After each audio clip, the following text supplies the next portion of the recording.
I left my favorite type of brush for last in this chapter, and this is the pattern brush.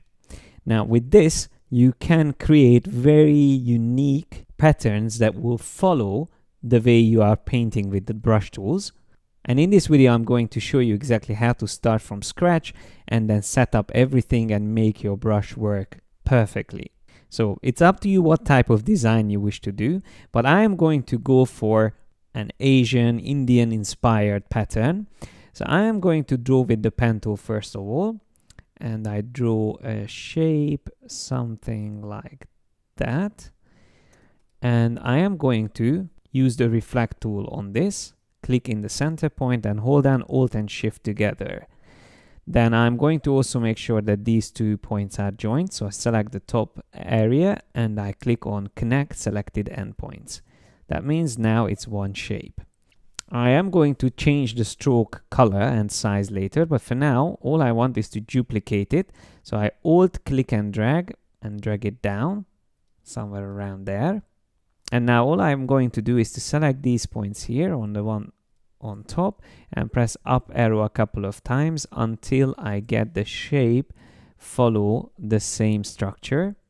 Now we can even get them closer to each other slightly like that. Now I just need to select the top point and drag it up also slightly further. Now that's starting to look good. And now what I would like to do is also to add a couple of circles in there. But I will actually use this second line for that. So I select that, go into stroke settings, and I'm going to turn on dashed line. And I will turn on cap as well. So each of these points will be caps. And I just increase the size to something around that much. And I will also reduce the dash to 0 point. When it's set to 0 point, you will get perfect circles there. And then I can increase the gap to the way I want it. Maybe a little bit bigger size would work nicely for the circles and the bigger gap as well, like that. Now I will also make sure I set this option up. So aligns the dashes to corners and path ends. So it fits perfectly. Now I can draw another shape. I just hold down Shift to draw a perfect circle. And I will actually press Shift X on this. So we don't need the stroke, just a filled color. And I will just make sure that it's aligned to the center of this shape. And then I duplicate this circle, make it smaller, and then use the reflect tool again and duplicate it onto the other side, holding down Alt and Shift or Option Shift on Mac. I might move this bigger circle down a bit and maybe I put another additional circle up there. Just make it slightly smaller than the others. Now just to make it a little bit more exciting, just to make it a little bit more complex, I'm going to duplicate this path again. So we have another version of that. I remove the fill color, and that's, by the way, we need to do from the other 2 strokes as well. So I just remove that. And then on this one here on the top, once again, what I'm going to edit is select these points, drag them up slightly like that. And then the whole path, I just move down a bit closer. Now, once again, to have a little bit more complexity, I will duplicate this circle again. I press Shift X. So it becomes an outline. And then I will duplicate this once more and maybe make it smaller, something like that. Place it up here. And then I will make another copy and put that somewhere around there. Now I can select these circles and use the reflect tool, center point, Alt Shift or Option Shift, and again reflect them. Now it's time to add a little bit of color on it. So I'm going to select a color. I will probably pick this red color, increase the size of that line.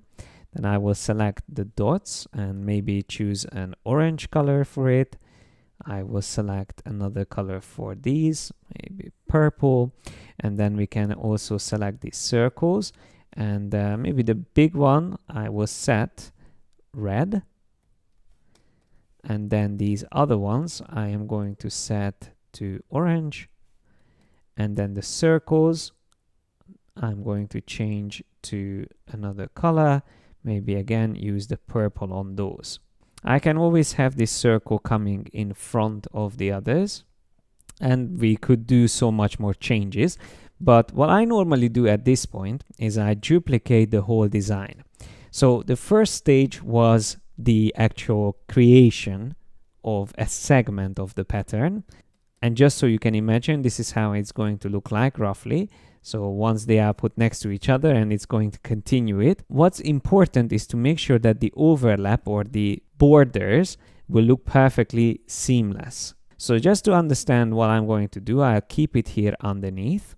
And I'm going to select these dotted lines first, and also this line here, because these are the ones that are going to meet. So we have to make sure that they are seamlessly flowing into one another. Now for this, my strokes will need to be expanded. So I choose expand appearance, and then expand again to make sure that even the dashed lines are going to turn into little circles. And this is where it's worth zooming in a bit, because we have to be a bit more precise here. You notice I already opened up my rulers. That's Control or Command R. And once you have that, you can align the ruler onto these circles here. And then I do the same again on the right side, so align it to that point there. Now we won't need half of these circles, so what I can do is use the eraser tool and just erase out of it like that, and then I will do the same thing on the other side as well. I will repeat the same here on the purple lines, so holding down Alt, erase from the other side as well. And now we just have to sort out the red line. So what I would do with that is actually to set another ruler up, and this ruler I'm going to set here in the middle, and I will actually delete half of this. So I'm going to cut this in half like that. And now that we have that ready, we can come to this side here as well, and I am going to just drag this point slightly further out. So that point there, I will drag a little bit further out until it reaches that point, and then we can always adjust this if we want to, but I'm actually fine with it the way it is. But then also we have to use the eraser tool and cut this off here. Now if you don't want the eraser tool, you can also be actually a bit more precise by using the rectangle tool, because that will snap to the guide. And then when you select these two shapes, you can just use the shape builder tool to cut instead of using the eraser tool with the Alt and Option keys. Now this looks a little bit better already.